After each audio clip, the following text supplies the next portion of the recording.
They called her Lady Death. One woman, with 309 confirmed kills. She was feared by the Nazis, celebrated by the Allies, and somehow almost forgotten by time. This isn't just a war story. It's the incredible true story of Lyudmila Pavlichenko, the sniper who fought prejudice, pain, and an entire army. In the summer of 1941, the world was on fire. When Germany launched its surprise invasion of the Soviet Union, Lyudmila was just a 24-year-old history student at Kiev University. She was smart, driven, and passionate about her country's past.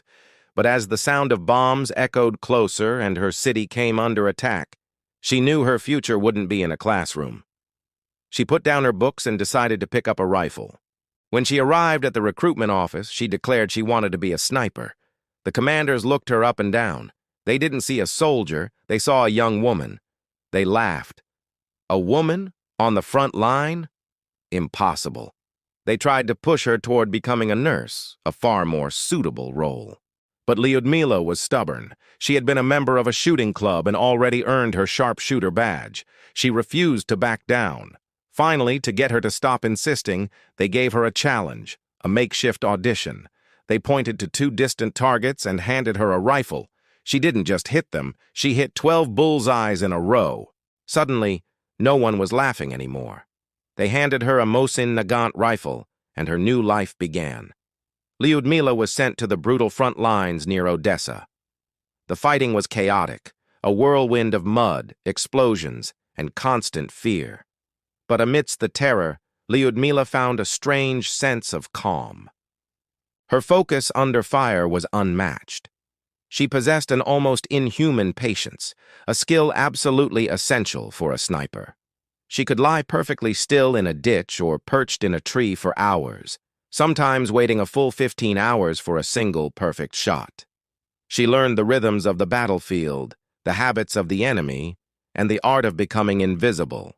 Her results were staggering. In her first 75 days of combat, she recorded 187 kills. She wasn't just a soldier. She was a natural-born hunter. She wore ill-fitting men's uniforms, slept in the cold mud, and ate whatever rations were available. This was no carefully crafted propaganda tool created to boost morale. Lyudmila was the real thing, a deadly, effective force on the battlefield. Her reputation spread like wildfire. Soon, German radio transmitters started broadcasting warnings to their own troops. Beware of the Russian woman sniper.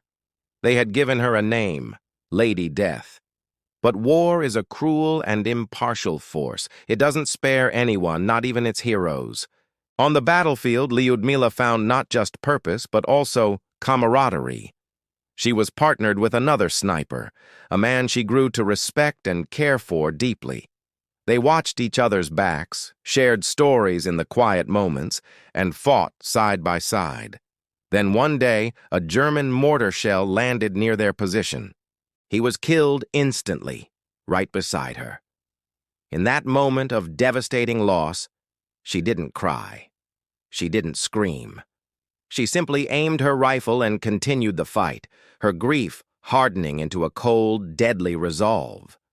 By 1942, after enduring the grueling sieges of Odessa and Sevastopol, her official kill count had risen to an astonishing 309. This number included 36 enemy snipers, a feat that put her in a league of her own. But her luck was about to run out. During another intense firefight, a mortar blast sent shrapnel tearing into her face. The wound was serious, and she was pulled from the front lines against her will. When she returned to Moscow, she was hailed as a national hero. Parades were held in her honor, but behind the medals and the praise, she was haunted. She couldn't sleep without hearing the screams of war, a constant echo of the horrors she had witnessed and participated in. The Soviet leadership saw a new purpose for their wounded hero. With the war still raging, they needed to convince their Western allies, particularly the United States, to open a second front in Europe to relieve the pressure on the Eastern Front. Who better to make the case than the living legend, Lady Death herself?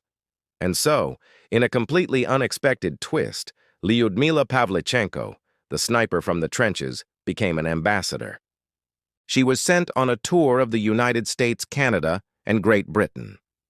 In Washington, D.C., she developed an unlikely friendship with First Lady Eleanor Roosevelt, who was deeply impressed by Lyudmila's quiet strength and unwavering conviction.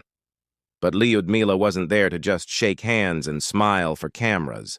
She spoke to packed crowds across America, and she didn't mince words.